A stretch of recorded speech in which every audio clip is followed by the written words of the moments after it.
Hi, everyone. Welcome back to the Let's Talk Yoga podcast. I'm Arundhati, and I hope you're doing well. I'm kickstarting today's show with a listener shout out.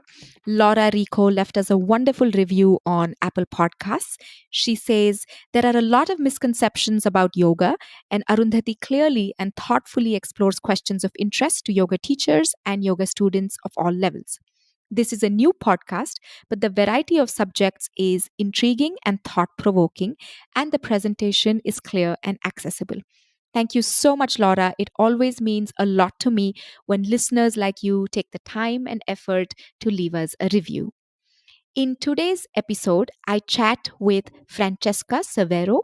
She is a fellow yoga teacher, podcaster, teacher trainer. She's a mentor, and so much more.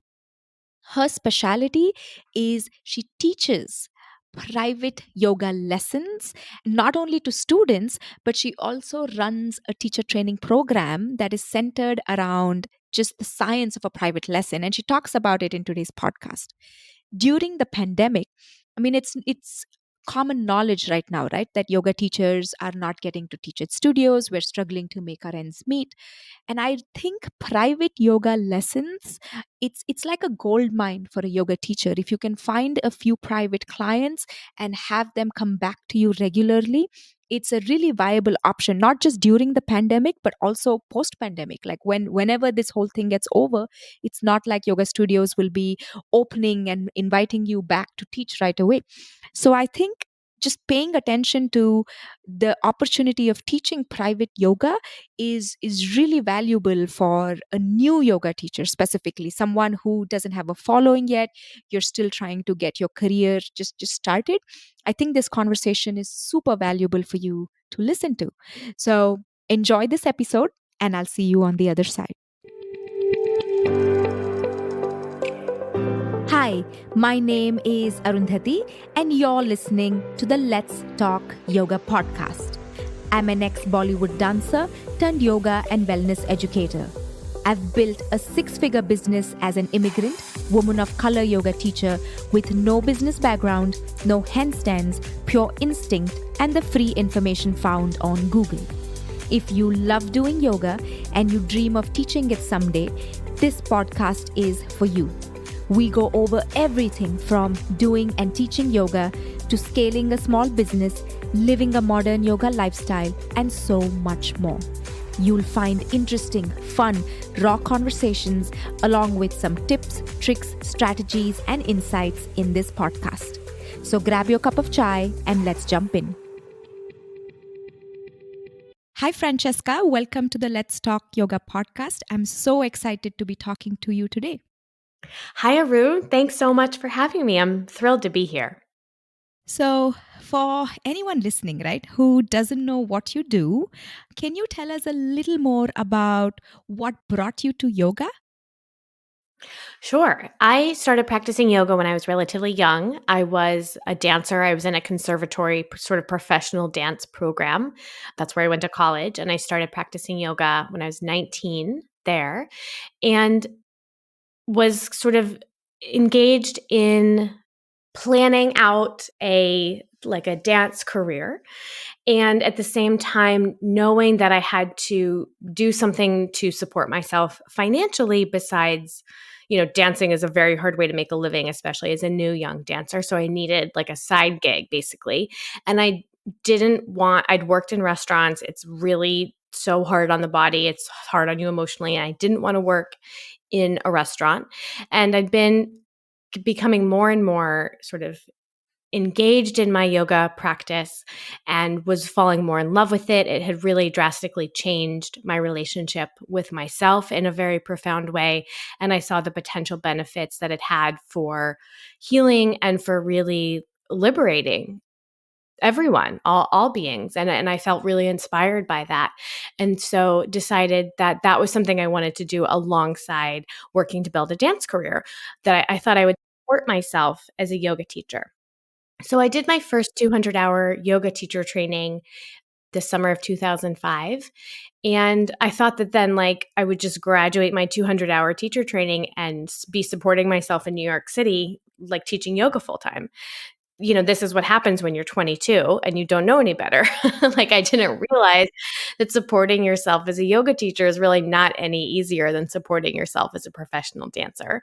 So that reality kind of hit me hard, but I really hustled a lot. I was in a phase in my life when I had a lot of hustle available to me.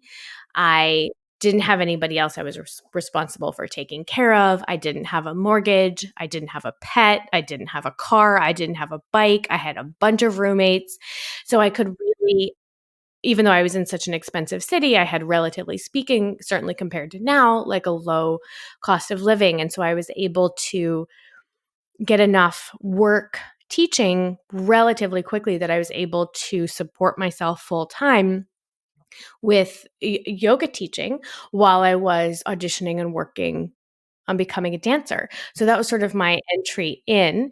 It was sort of driven by both an appreciation and a deep love for the practice and like the practical sort of desire to be able to support myself, because what I studied in college was not going to be able to financially support me, certainly in the beginning, and so I knew I needed something else. So it was sort of driven by those two things that led me into teaching yoga. I don't know if you know this. I was a professional Bollywood dancer too. For about, I still dance, but I'm more of a choreographer now. I was professionally dancing with a dance company for about 7, 8 years. But I started Bollywood in my adult life. Like I was probably 18 or 19 when I went to my first dance class. And it's brutal. Like I completely relate to when you say, how challenging it is to make ends meet as a dancer. Even when I was 20, 21, 22, right? I didn't care what was happening to my body. It was one rehearsal after the other. And a lot of people don't realize how hard it is to really sustain as a dancer, both financially and even physically, emotionally. And it was really competitive and ugly. And that's why I too fell in love with yoga, because it was the exact opposite of all things Bollywood that I was used to. It was really nurturing. Yeah, that's what I found in the practice too, and it's interesting because I think some dancers, it's very common. A lot of dancers end up practicing and then teaching yoga, and I think some of them bring their dancer aesthetic focus and their dancer competitiveness into, certainly into an asana practice. That happens a lot, and for me, it sounds like it didn't for you. That didn't really happen for me. I had a mutual friend of ours recently say, like, I always forget that you're a dancer because you don't really seem like a dancer because you're not that focused on aesthetics. Like, you're not that black and white. You don't follow like not that all dancers do that, but I think it can happen. But I think it sounds like what happened for both you and I was that the the nurturing, kind of thoughtful, inquiry-based practice that yoga offers was such a beautiful complement to the dance world. Mhm. For me, it was like when we danced, right?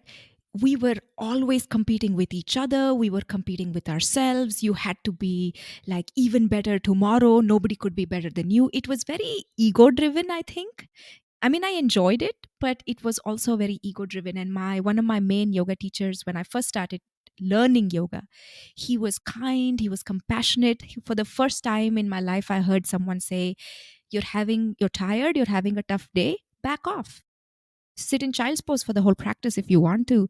Whereas I've taught with a fractured toe, I've performed when I had jaundice, like some crazy stuff as a dancer. So yeah, I totally resonate with that. The one of the reasons I wanted to have you on, I mean, actually, there are more than one reason. You've been really focused on teaching private yoga, right? Like for yoga for privates. And apart from that, you podcast, you run a teacher training, you have a blog, and there's so much that you do. You're a really busy woman. Can you tell us what you do apart from just teaching yoga? Oh, yes, all my other things, of course. So right now I'm teaching about usually about 15 to 18 private lessons a week. I teach two group, kind of mostly asana classes a week. And that really takes the bulk of my time. I teach pretty full-time hours, like from Tuesday to Friday. But then on top of my other teaching, as you mentioned, I have a podcast, The Mentor Sessions, which you'll be a guest on again very soon. We just had you on. We'll have you back soon. I have, yes, as you mentioned, a blog. I have a teacher training for teachers called The Science of the Private Lesson. And I do mentoring for teachers in lots of different formats. I, for a long time, did one on one mentoring with teachers. I'm not really offering that right now, but I do small group mentoring. And I'm looking to create more kind of like large scale, like large group mentoring offerings for teachers in the near future. So I have a lot of offerings for teachers to try and offer support and strategy when it's needed. But that's, I really only have like one dedicated day a week where I kind of get all that work done because the bulk of my time is still spent teaching, which I love. I love teaching so much, and I don't plan to ever, maybe I could pull back. I've pulled back a bit. There was many years where I taught 20, 25 private sessions every week. So I have pulled back from that because I couldn't do all the work that I do with teachers if I was still teaching that much. But I'm really happy now with sort of the balance of like on the ground teaching with students and mentoring and training teachers. So, you just said something that's really interesting to me. You said you do all your work, like administrative back end office work, on Monday, and you teach the rest of the week. So, were you always this structured and organized? And I've been following you for a while. So, I've seen this, right? Like you've been really organized, structured, you have a plan. Were you always like this?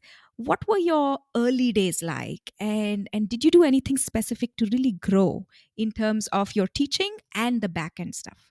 Yeah, these are all great questions. So, where should I start? Well, of course, my life looks totally different now than it does when I started teaching. I've been teaching full time for 15 years. And, now I have all these offerings for teachers. Of course, that's not something that would have made sense for me to have as a new teacher.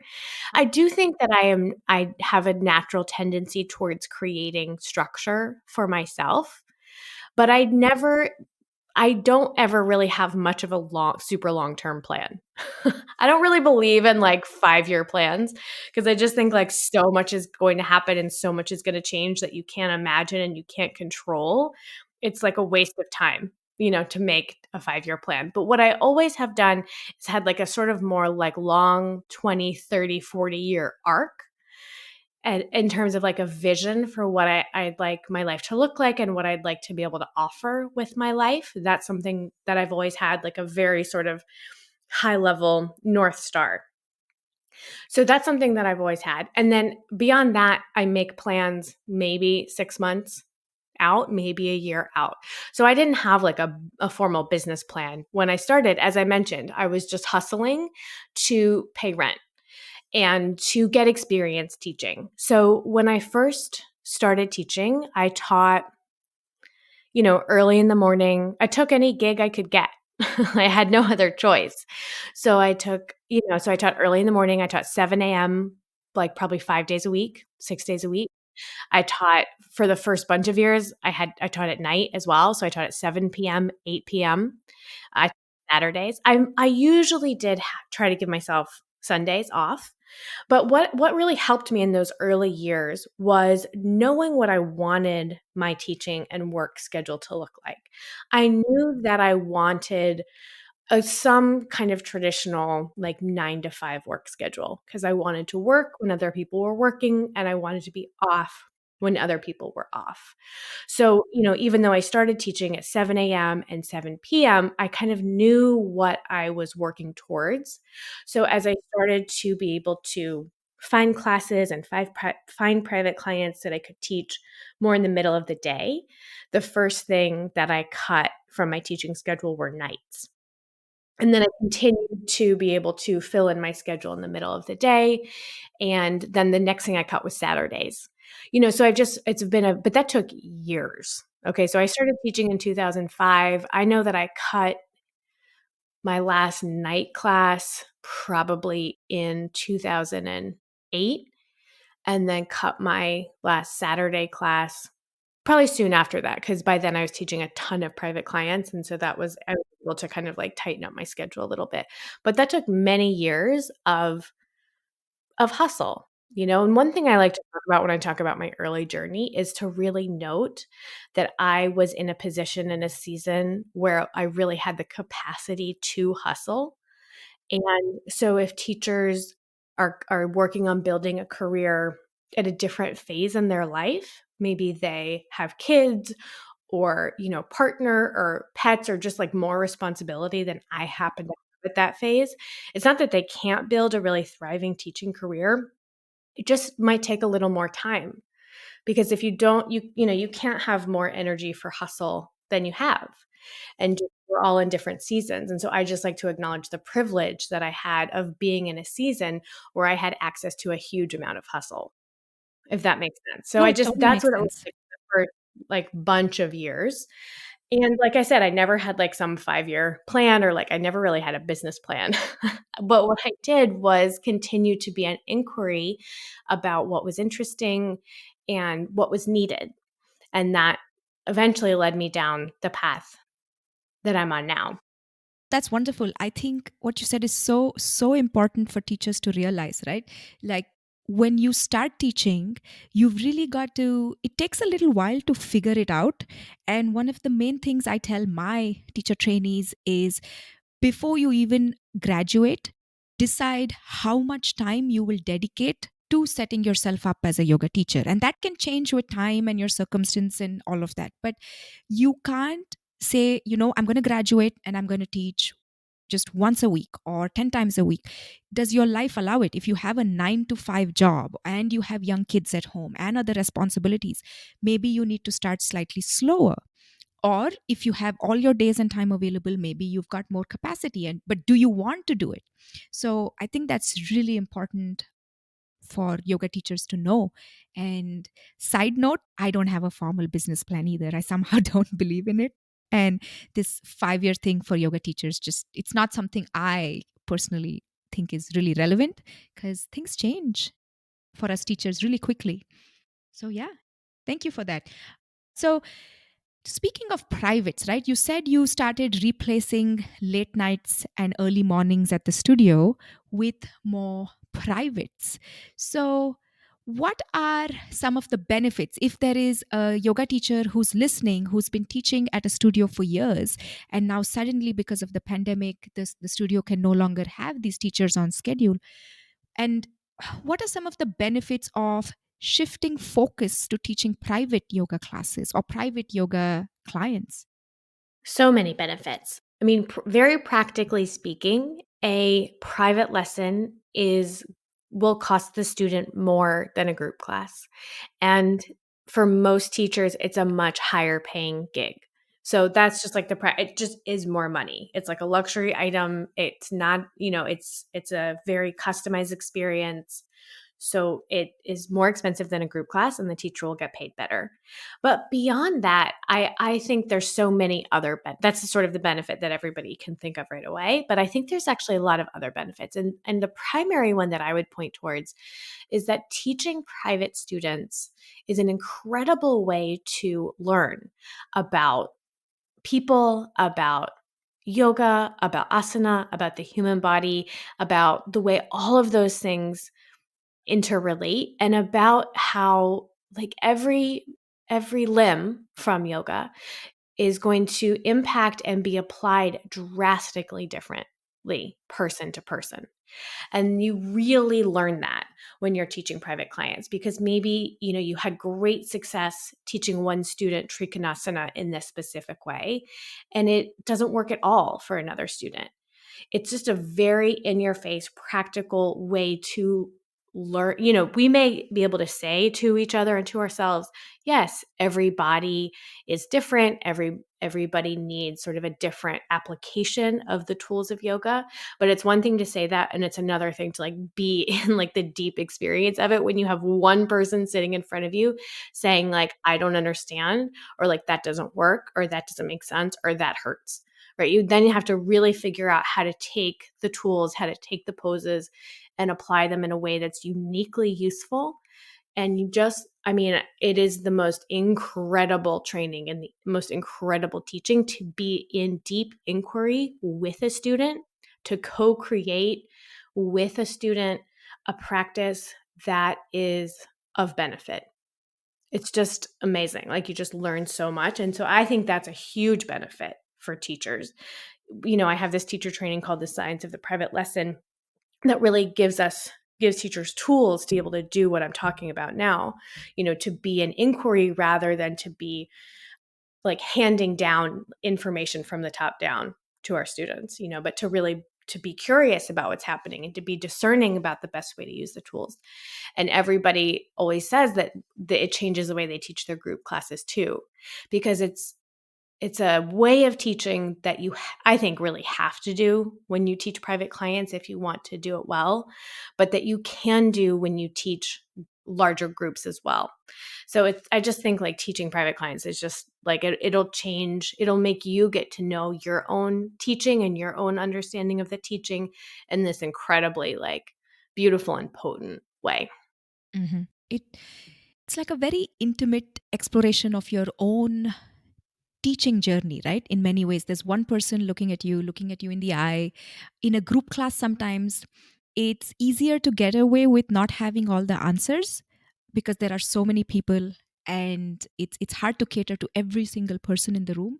So that's really helpful to know that you become better as a teacher when you have just one person in front of you and you have to help them out and really reach for other tools from your yoga toolkit to give them a better experience. So, for a new teacher, right?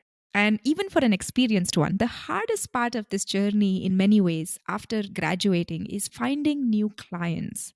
So, do you have any advice for somebody who's starting off, who's listening, and who's now really intrigued and wants to explore private lessons? How do they go about finding their first set of clients? Do you recommend like they have a website, social media presence? Like, how do they start? So I don't think that you necessarily need a website or a big social media presence to get connected with potential private clients. I think those are sort of nice to haves at some point down the road, but I don't think they're necessary to get started. I'll share with your listeners the homework that I give to people who take my training. There are sort of two versions of this training. And this does actually, often people use social media to do this, although you don't have to. But I recommend reaching out to friends, family, coworkers, acquaintances, especially now that so many of us are teaching online. All of a sudden we have access, and like people are much more open to the idea of doing really everything online because that's what we've been doing for 6 months. To put a call out to groups of people, because as I was saying, you have access to not just like your local community, but now people like really all over the country, all over the world.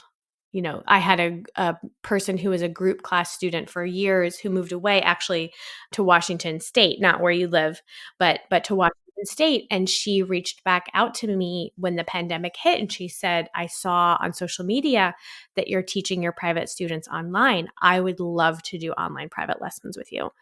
So it's like your potential student base has, exponentially grown if people are willing to do things online. So you put a call out to friends, family, old coworkers, acquaintances, particularly I would say any yoga students who you have taught in the past who moved away, or that you taught before you moved. People who know and like your teaching already, but thought that they couldn't access it because you didn't live in the same place. Put a call out to all these people and tell them that you are starting to teach private lessons online.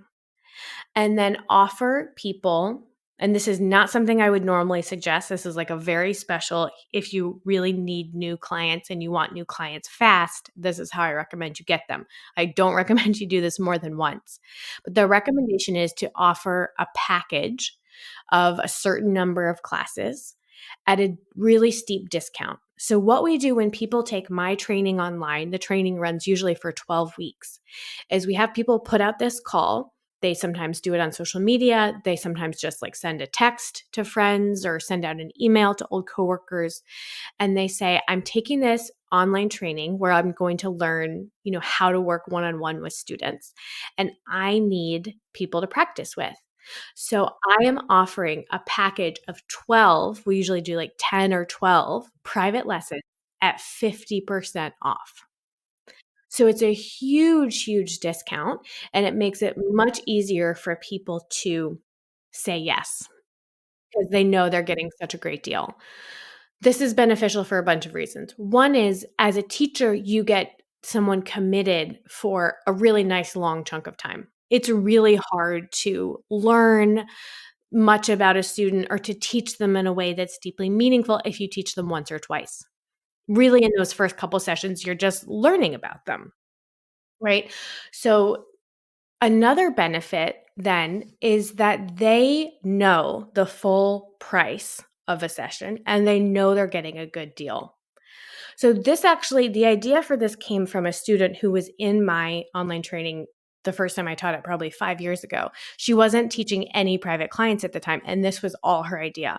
So I have to give her credit, Karen. She's so smart. This is such a good idea. And I've made it my homework for my students every time we've done it. What happened is she made this offer. I think she posted in a Facebook group she was part of for like people in her community. She needed people to practice with. She was offering 12 sessions at 50% off. And I think she had 6 people take her up on it because they knew the value of the session the whole time that they were working with her. And because she was able to teach them 12 times. And if you teach someone 12 times, you're really getting to know them now. You're really teaching them in a way that's meaningful and helpful and useful. Every single one of those people continued with her and continued with her for years. Like, I think she's still teaching most of them. So it has all these benefits where they're committed for a long period of time. That means you get to teach them a bunch of times. It means that you're more likely to teach them in a way that's helpful and they know the full price. So it's like they're experiencing a private lesson 12 times knowing the full price is X and they're only paying Y. And so they have it in their head that this is what this really costs. So when you tell them like, that your package is ending, just wanted to check in. I'd love to continue working with you. As you know, my full rate is Y. Then if they're financially able, people will continue. So that's what I recommend doing for people who need new clients now, because once you get a small handful of clients, if you really teach them in a way that's helpful and meaningful and that they appreciate, they often will recommend their friends and family, and it can grow from there. But it's just the first couple that you might need to, teach some old coworkers or like your best friend's mom, or people that you already have relationship with, so that you're not having to convince them that you just have to like kind of get them interested in yoga, but they already know and like you, so you don't have that barrier to get over. That's really, really powerful. I wanted to actually ask you another question related to that. Can we get into the pricing of a private a little more? So I know this depends largely on which city you live in and a few other factors, but what should a new, and this is a question I get often, Francesca, like what should I charge for a private session? So what would you tell listeners? And can you talk about the difference between a private, a semi-private, when one should opt for a small group lesson, and a little more about that? Sure, yeah.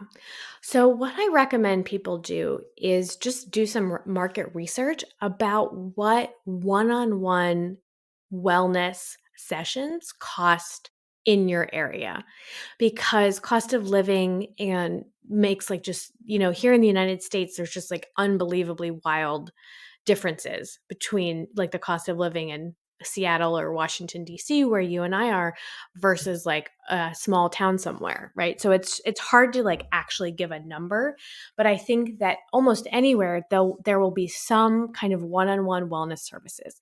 There will be a gym that offers personal training sessions.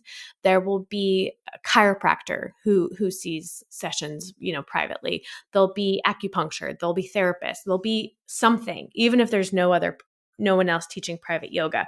There are other sort of private wellness sessions happening. Maybe there's a Pilates studio. You can see what they charge for privates. Just get a range. And there will be quite a range from like personal training at a gym up to like acupuncture or like therapy sessions might be like the more expensive, but just see what the range is for wellness sessions in your area. And then you have to, and this is the hard part, but you have to pick a number, maybe somewhere in the middle, I would suggest, depending, that's reflective of your training and your experience and how much time you have.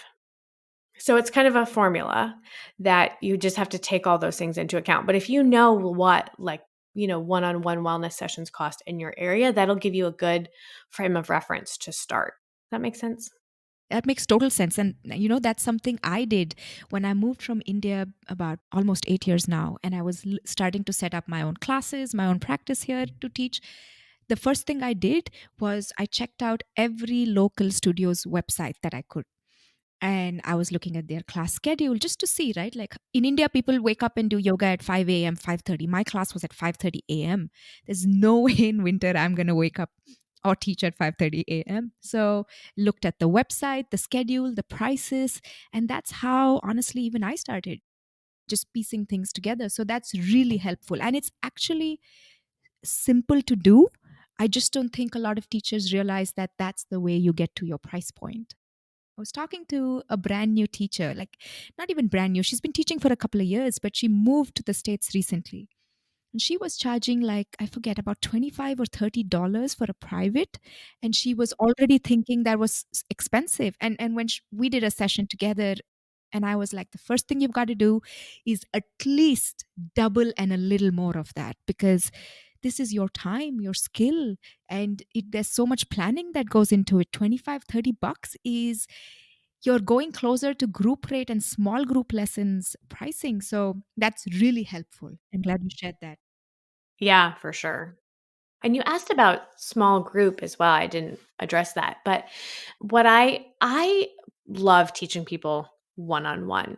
I have taught, pairs of people, whether it's coworkers or couples, and it's really interesting. I find it quite challenging. I've done it for years. I always prefer to get people by themselves if that's an option, because I feel like I'm just able to give them more of specifically what they need, which is where I feel like my skill set really lies.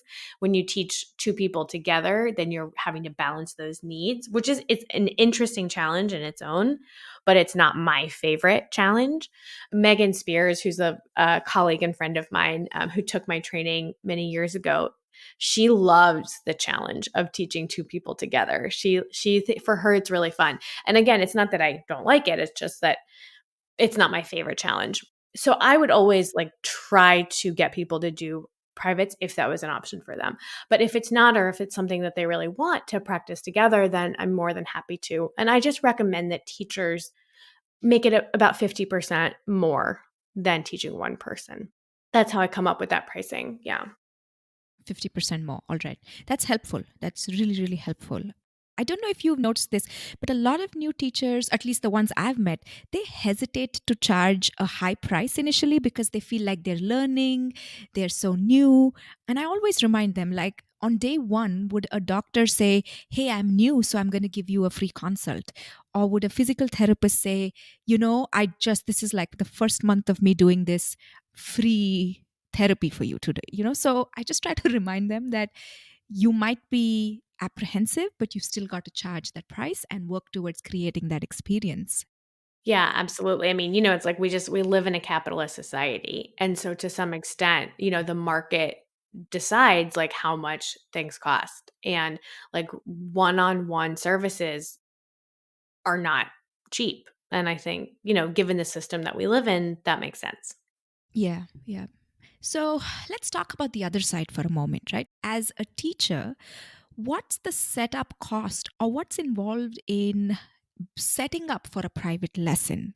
Do we need like an expensive camera? Do we need lights? Can you talk a little bit about what is that virtual, I'm guessing virtual in this context, set up for a private yoga teacher? Yeah, I think this is one of the reasons that I loved teaching privately when I was such a brand new teacher. There was no overhead. So whether if you're teaching in person, that and you have the time, and then you can go see people in their homes or even at their workplaces, and it's an incredible benefit to those people. And then your overhead is your time and energy and your transportation to get there, but you're not paying rent, let's say, on a small room that you are only using part of the time. And so I really loved that part of it, because I was able to, like, pretty quickly make a good income for myself because I had so little overhead. And so now I would say same thing, teaching online. Like, no, I don't think you need a fancy camera. No, you don't need any special lighting. I think that teaching private lessons online, all you need is a computer of some kind.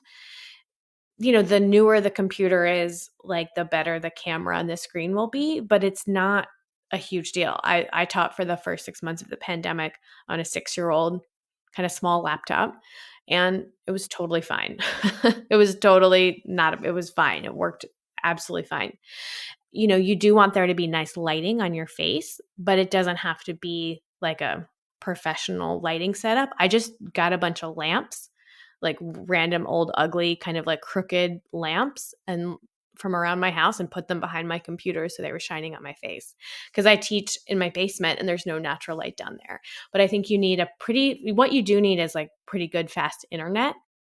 You need a computer that has, a camera and a screen that you can see, and you need a bunch of old lamps. And I honestly think that's all that you need. Mm-hmm. So true. So true. And when I start, did you actually, let me backtrack a little bit. I was going to go jump into my next question, but let me backtrack. Before the pandemic, did you teach these privates online, or were you teaching these in person? As in, did you go to them? Did they come to you? It was a mix of both. So before the pandemic, I was teaching about one third of my students in their home. I would travel to go see them. I was teaching about two-thirds in my home. So this is something that's changed, from when I first started teaching. I started teaching in 2005. I had many years of teaching, like 20 to 25 private clients a week.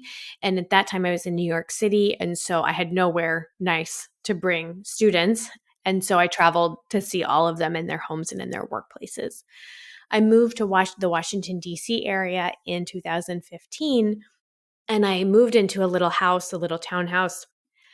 So I was able to set up a really lovely practice space in my basement and see students here and charge a little bit of a lower rate, which is something that I felt like I needed to do when I made the shift from New York to DC, because I kept my like in-home travel to my students' prices the same, and I was having trouble building my practice up as quickly and as much as I'd like.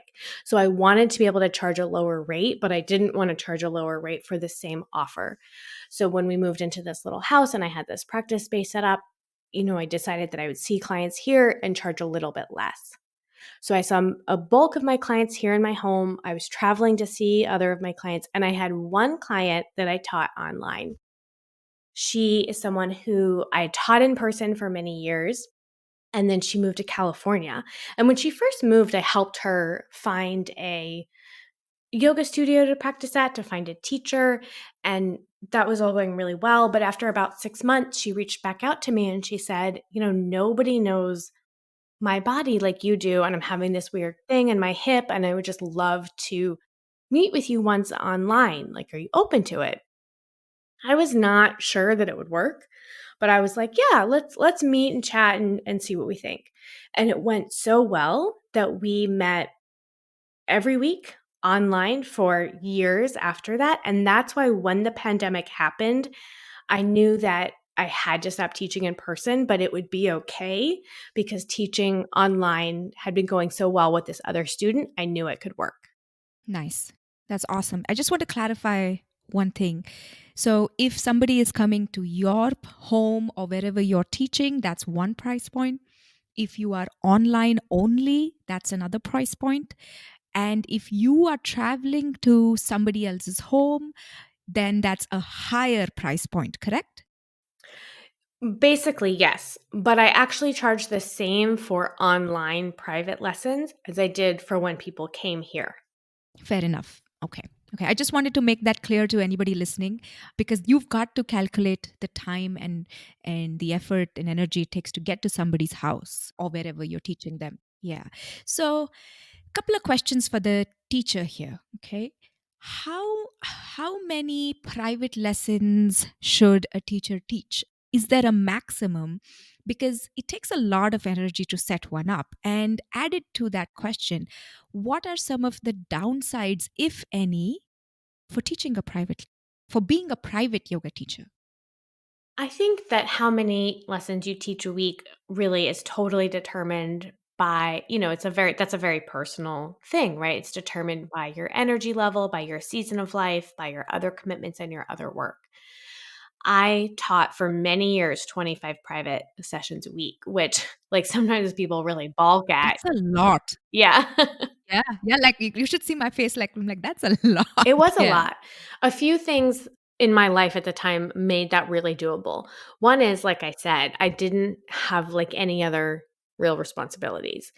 So, I could work from really essentially, like, 6 AM to 4 or 5 PM, 5 days a week, and not get burned out because I still had downtime when I got home or on the weekend, if that makes sense.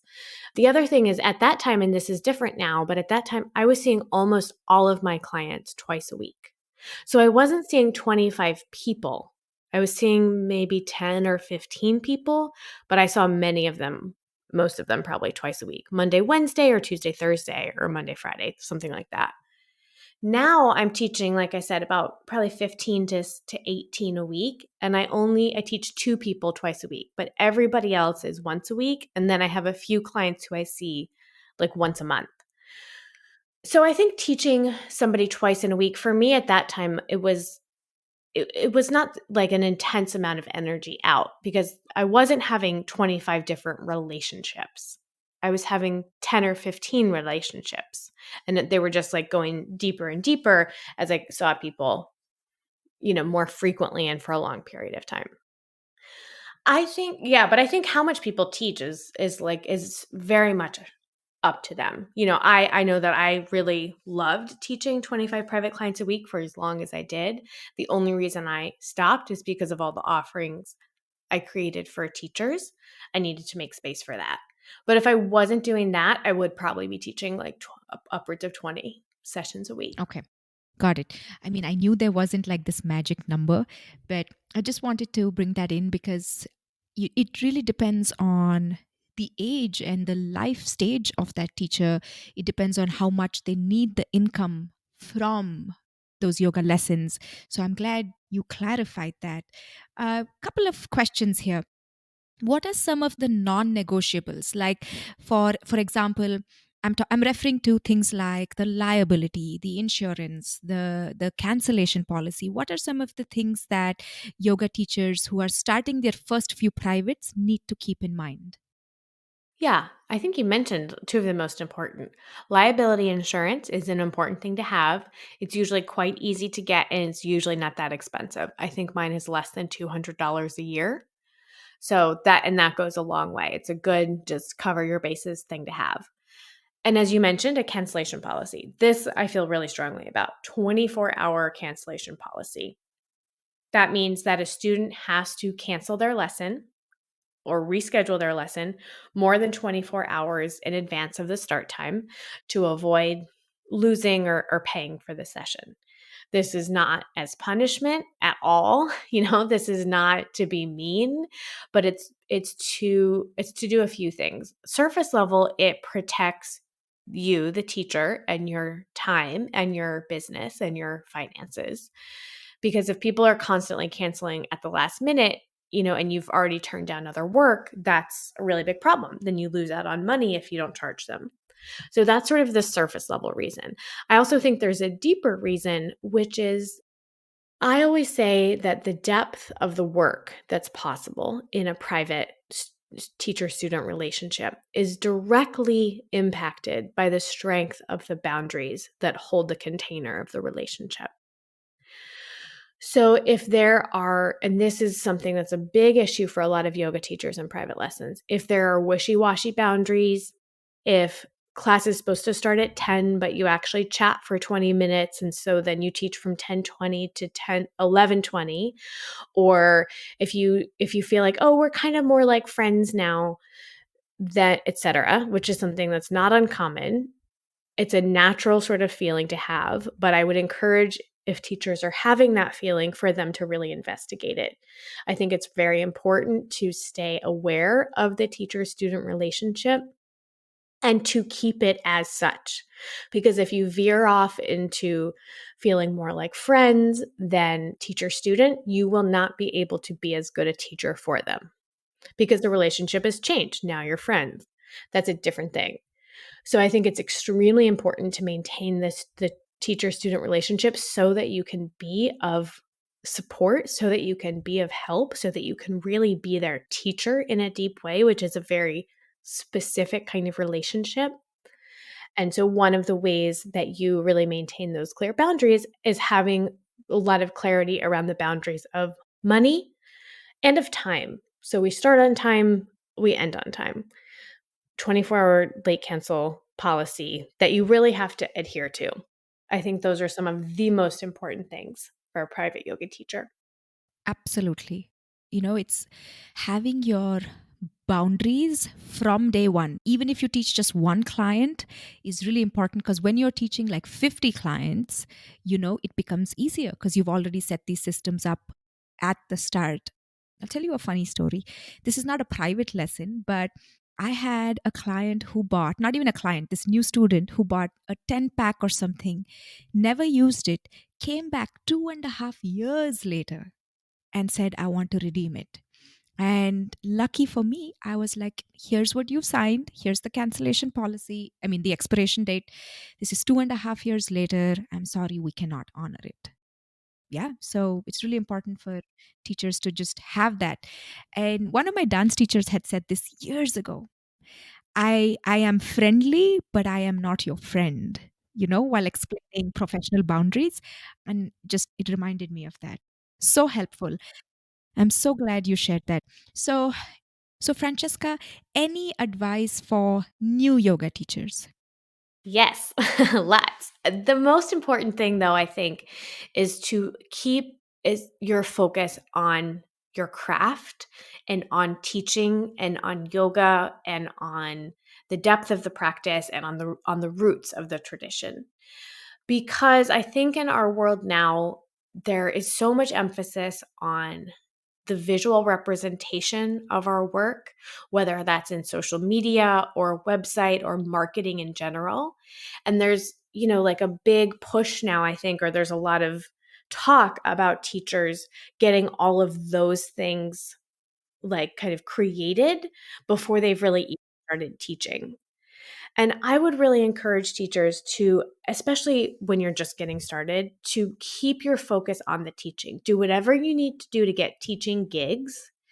Spend as much time as you're able taking on new and challenging experiences. Be thoughtful and critical about your teaching and about how it could be more skillful and about how it could grow and evolve, and start to really build like a body of work and start to build a career of teaching hours, all work together before you put too much time or energy into creating a social media presence, creating a website, doing, like fancy marketing campaigns. You'll have a lot more to say on social media. You'll know what to put on your website. You'll know how to communicate with potential students in a more clear way if you've actually been teaching, because you'll get to know yourself as a teacher and you'll get to know the breadth of the practice in a way like teaching that you can't get sitting around thinking about what you might want a website to look like. So put a website, social media, you don't have to put it on hold if you have like the time to work on it, but I don't think it should be the focus. I think your teaching should be the focus, because then what you put on your website will make a lot more sense and be much more clear to you if you've actually been really doing the work. That's really insightful. Thank you for that. So, Francesca, for anyone who wants to connect with you, where do they find you? So you can use my name, Francesca Cervero. It is my website, francescacervero.com. You can follow me on Instagram at Francesca Cervero, and you can check out my podcast. It's called The Mentor Sessions, Support and Strategy for Yoga Teachers. Wonderful. Thank you so much. This has been awesome, and I look forward to connecting with you again soon. Thank you. Thanks so much. It's always so nice to talk to you. Thanks so much for tuning in. As always, it would mean a lot if you could rate and leave a review for this podcast. And if you have more questions and you want to just continue this conversation, make sure to check out our Facebook group. Just look for the Let's Talk Yoga podcast group on Facebook, and I'll link it in the show notes as well. Until next week, take care. Bye-bye.